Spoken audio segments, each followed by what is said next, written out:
வணக்கம். என் பேர் சஷ்வந்த் வெற்றிவேல். இன்று ஒரு தகவல் பகுதியில் நான் சிந்திக்கப் போகும் தலைப்பு சங்ககால இலக்கியங்களில் உள்ள அறிவியல். கல் தோன்றி பண் தோன்றா காலத்திற்கு முன் தோன்றிய மூத்த குடி தமிழாகும். தமிழ் இலக்கியம் என்பது வெறும் ரசனைக்குரிய ஒன்றாக மட்டுமில்லாமல் அனுபவமும் அறிவியலும் கலந்தது.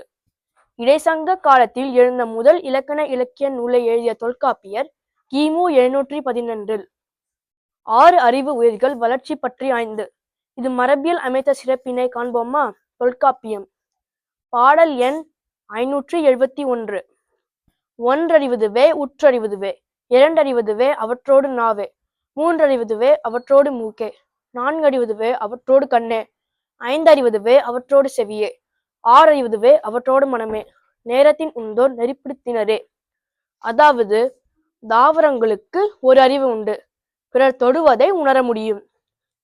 நத்தை, சிப்பி, சங்கு போல விலங்குகளுக்கு 2 அறிவு உண்டு, பிறர் தொடுவதை உணர முடியும் மற்றும் நாவினால் சுவைக்க முடியும். எறும்புக்கு 3 அறிவு உண்டு, பிறர் தொடுவதை உணர முடியும், நாவினால் சுவைக்க முடியும், மூக்கால் முகர முடியும்.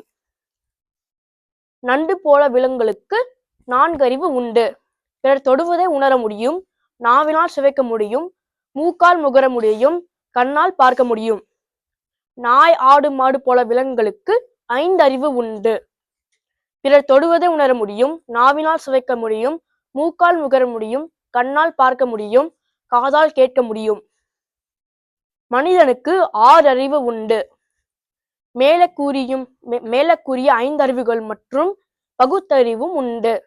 நன்மை தீமை அறிந்து செயல்பட முடியும்.